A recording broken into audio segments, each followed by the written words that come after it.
الحمدللہ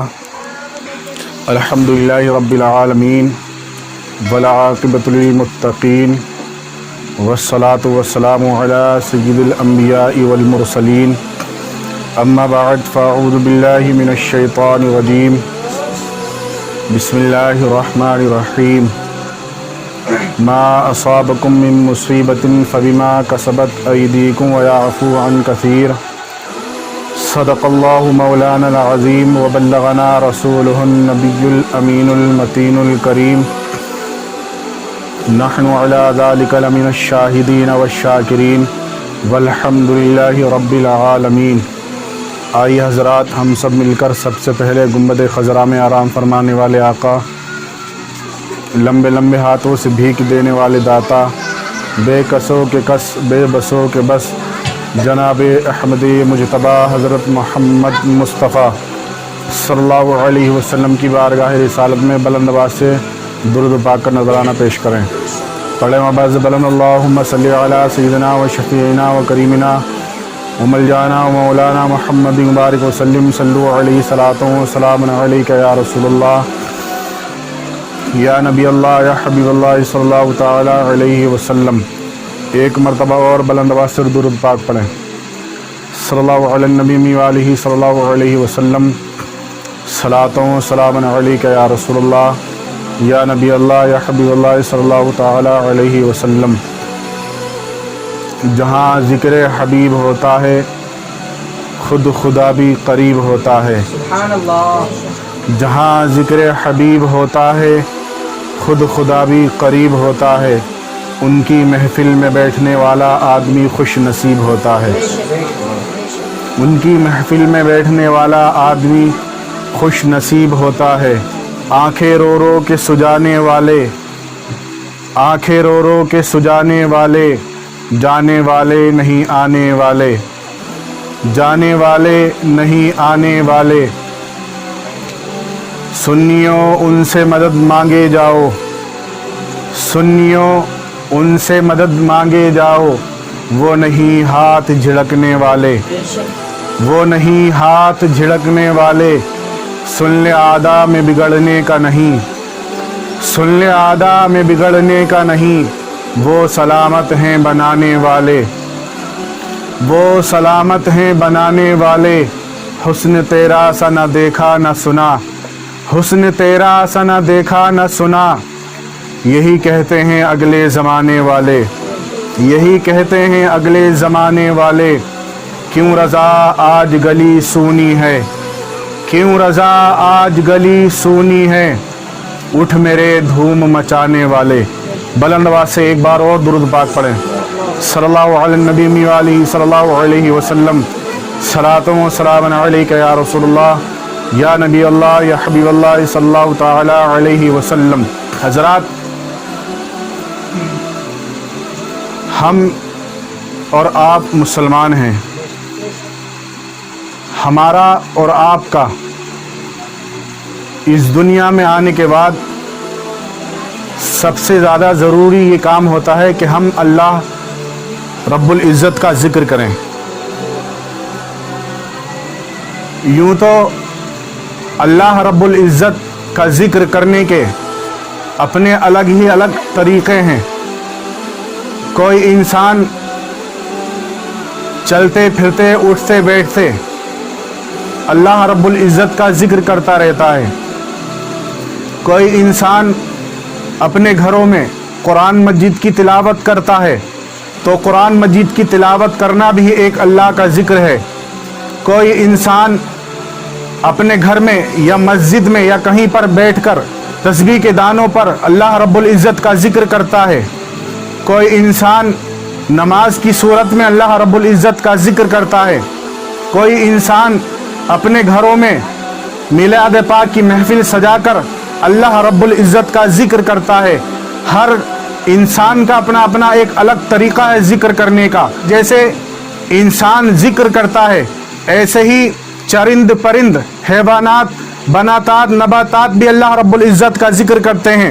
ہر مخلوق کا اپنا اپنا ایک الگ طریقہ ہے ذکر کرنے کا، لیکن تمام ذکروں میں سب سے افضل ذکر جو ہے سب سے بہتر ذکر جو ہے وہ 5 وقت کی نماز جو اللہ رب العزت نے ہمارے اور آپ کے اوپر فرض کی ہے، تمام ذکروں میں سب سے افضل ذکر جو ہے وہ نماز ہے۔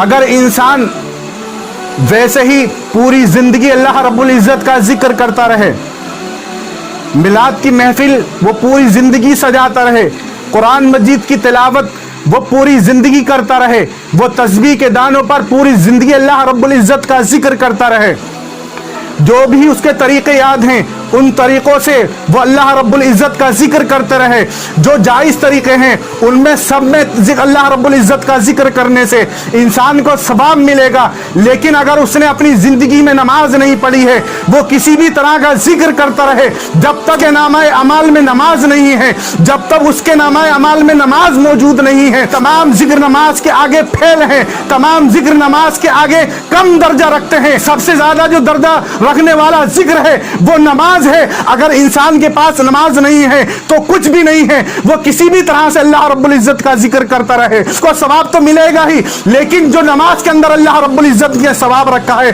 ہمارے اور آپ کے لیے، اللہ رب العزت نے جو ہمارے اور آپ کے لیے ثواب رکھا ہے وہ اس کو ثواب نہیں ملنے والا ہے۔ حضرت علی کرم اللہ وجہہ الکریم ارشاد فرماتے ہیں، کوئی انسان کسی بھی طرح سے اللہ رب العزت کا ذکر کرتا رہے، لیکن جب تک وہ نماز ادا نہیں کرتا ہے اس کا کوئی بھی ذکر اللہ رب العزت کی بارگاہ میں قبول نہیں ہے۔ لاکھ ہم قرآن مجید کی تلاوت کریں، لاکھ ہم اپنے گھروں میں میلاد کی محفلیں سجائیں، لاکھ ہم تسبیح کے دانوں پر اللہ رب العزت کا ذکر کرتے رہیں، تسبیح کے دانے گنتے رہیں، لیکن جب تک ہمارے نامہ اعمال میں نمازیں نہیں ہیں، ہماری تمام عبادتیں اللہ رب العزت کی بارگاہ میں وہ درجہ نہیں رکھتی ہیں جو درجہ اللہ رب العزت کی بارگاہ میں نماز رکھتی ہے۔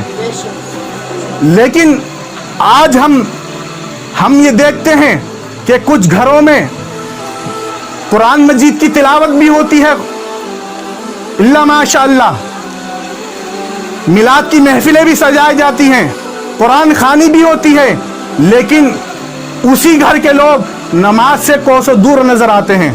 لیکن مسلمانوں افسوس ہوتا ہے ایسی زندگی پر کہ جس زندگی کو اللہ رب العزت نے اس قدر قیمتی چیز جس کو ہم اور آپ زندگی کہتے ہیں اللہ رب العزت نے ہمیں اور آپ کو عطا کی ہے، ہم اس سے کوئی ذرہ برابر فائدہ نہیں اٹھاتے، بلکہ دوسرے غلط کاموں میں اپنی زندگی کو اسی طرح گزار کر چلے جاتے ہیں۔ اللہ رب العزت ارشاد فرماتا ہے وَمَا أَصَابَكُم مِّن مُّصِيبَةٍ فَبِمَا كَسَبَتْ أَيْدِيكُمْ وَيَعْفُو عَن كَثِيرٍ۔ اللہ رب العزت ارشاد فرماتا ہے جو تمہارے اوپر پریشانی دقتیں مصیبتیں آتی ہیں وہ تمہارے ہاتھوں کی کمائی کا نتیجہ ہے، اور بہت سی پریشانی تو ایسی ہیں جو ہم نے تمہارے اوپر معاف کر دی ہیں، جو ہم تمہارے قریب ان کو بھٹکنے بھی نہیں دیتے ہیں، ان کو ہم تم سے دور رکھتے ہیں۔ کیوں دور رکھتے ہیں حضرات؟ پریشانی تو ہم اپنے ہاتھوں سے کما رہے ہیں، دقتیں تو ہم خود مول لے رہے ہیں، یہ جو ہمارے اوپر مصیبتیں پریشانی دقتیں آ رہی ہیں یہ ہماری ہاتھوں کی کمائی کا نتیجہ ہے، اور کچھ تو ایسی ہیں جو اللہ رب العزت نے ہم سے دور کر رکھی ہیں۔ جو ہمارے اوپر پریشانی آ رہی ہیں اور جو اللہ رب العزت نے ہم سے دور کر رکھی ہیں، کبھی آپ نے سوچا ہے؟ یہ قرآن مجید ہے جو میں آپ کے سامنے پڑھ رہا ہوں کہ اللہ رب العزت نے یہ پریشانیاں ہم سے کیوں دور کر رکھی ہیں، ہم سے کیوں ان کو الگ کر رکھا ہے؟ بس اس کی وجہ صرف اور صرف یہی ہے کہ اللہ رب العزت ہم سے محبت فرماتا ہے، اللہ رب العزت ہم سے پیار کرتا ہے۔ اللہ رب العزت نے ہمیں اس دنیا میں پیدا فرمانے کے بعد لاوارث نہیں چھوڑا ہے، اللہ رب العزت نے ہمیں دنیا میں بھیجنے کے بعد بے سہارا نہیں چھوڑا ہے، اللہ رب العزت نے ہمیں اس دنیا میں بھیجنے کے بعد کسی کے آگے ہاتھ پھیلانے والا نہیں چھوڑا ہے۔ وہ ایک الگ بات ہے کہ ہم خود اپنی وجہوں سے کسی دوسرے کے سامنے ہاتھ پھیلاتے ہوئے نظر آئے، اللہ رب العزت نے ہمیں لاوارث نہیں چھوڑا ہے۔ صرف اس کی وجہ یہ ہے جو ہمارے اوپر تمام پریشانی نہیں آ رہی ہیں، کچھ آ رہی ہے، کچھ اللہ رب العزت نے ہم سے دور کر رکھا ہے، صرف اس لیے کہ اللہ رب العزت ہم سے محبت فرماتا ہے۔ کیا اس کی محبت کا نتیجہ یہی ہے؟ جب اللہ رب العزت ہم سے محبت فرماتا ہے تو کیا ہمارا حق نہیں ہے کہ ہم اللہ رب العزت سے محبت کریں؟ ہم اللہ رب العزت نے جو ہمارے اوپر احکامات فرض کیے ہیں دین اسلام کا، ہم ان کو بجا لائیں۔ جو اللہ رب العزت نے ہمارے اوپر عبادتیں ریاضتیں فرض کی ہیں ہم ان کو ادا کرتے رہیں۔ آج ہم دیکھیں، آج کے مسلمان کو دیکھیں، یہ مسلمان دین اسلام سے کتنا دور ہوتا نظر آ رہا ہے، یہ مسلمان کس قدر گمراہی کے دلدل میں پھنستا ہوتا ہوا نظر آ رہا ہے، یہ انسان تاریکیوں میں گم ہوتا ہوا نظر آ رہا ہے۔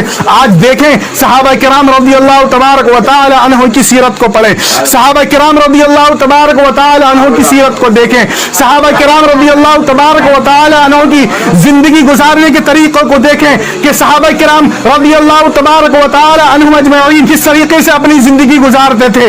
آج دیکھیں جس کسی صحابی نے نبی پاک صلی اللہ علیہ وسلم کا کلمہ پڑھا، نبی پاک صلی اللہ علیہ وسلم کو اللہ کا نبی مانا، اللہ رب العزت کو اپنا معبود مانا، اللہ رب العزت کو اپنا خدا مانا، تمام یہ کلمہ پڑھنے کے بعد، اللہ رب العزت کو خدا ماننے کے بعد، اللہ رب العزت کو معبود ماننے کے بعد، نبی پاک صلی اللہ علیہ وسلم کو نبی ماننے کے بعد، اس کے بعد دیکھیں کہ کسی صحابی نے کیا کوئی غلط کام کرتے ہوئے وہ نظر آ رہے ہیں۔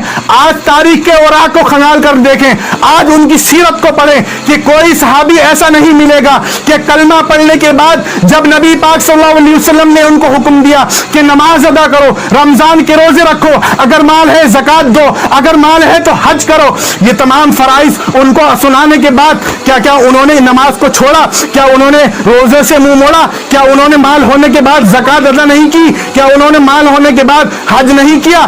یقیناً انہوں نے حج کیا۔ کیوں کیا؟ کیونکہ اللہ رب العزت اور نبی پاک صلی اللہ علیہ وسلم پر کامل ان کا ایمان تھا، اس لیے وہ نبی پاک صلی اللہ علیہ وسلم کے ہر حکم کو بجلانا اپنی سعادت سمجھتے تھے۔ جیسے ہی نبی پاک صلی اللہ علیہ وسلم نے کوئی حکم اپنا ان کے سامنے پیش کیا، فوراً وہ اس پر عمل پیرا ہوتے ہوئے نظر آئے۔ لیکن آج کا مسلمان اس قدر دور کیوں ہے؟ اس قدر ہم اور آپ دور کیوں ہیں صحابہ کرام رضی اللہ تبارک و تعالی عنہ کی زندگی کی طرح؟ ہم اور آپ اپنی زندگی کیوں نہیں گزار رہے ہیں؟ اس لیے ہی نہیں گزار رہے ہیں کیونکہ آج ہمارا ایمان کمزور ہو گیا ہے، آج ہمارا ایمان کامل نہیں ہے، آج ہمارا ایمان کامل نہیں ہے۔ اس لیے اسی وجہ ہے آج ہمارے سینوں کے اندر سے نبی پاک صلی اللہ علیہ وسلم کی محبت نکل گئی ہے، دین اسلام کی محبت نکل گئی ہے۔ اگر دین اسلام کی محبت ہمارے سینوں میں ہوتی، اگر اللہ رب العزت کی محبت ہمارے سینوں میں ہوتی تو آج ہم نمازوں کو چھوڑتے ہوئے نظر نہیں آتے، آج ہم رمضان شریف کے مہینے میں چوراہوں پر بیٹھ کر گپے لڑاتے ہوئے، سگریٹ پیتے ہوئے، بیڑی پیتے ہوئے نظر نہیں آتے، آج ہم تمام گناہوں میں ملوث نظر نہیں آتے۔ صرف اس کی وجہ یہ ہے آج ہمارا ایمان کامل نہیں ہے۔ آج بھی اگر ہمارا ایمان کامل ہو جائے اور آج بھی کامل ایمان کرنے کے بعد ہم نمازوں کی پابندی شروع کر دیں، رمضان کے روزے شروع کر دیں تو اللہ رب العزت دنیا اور آخرت کی تمام پریشانی ہم سے دور فرما دے گا۔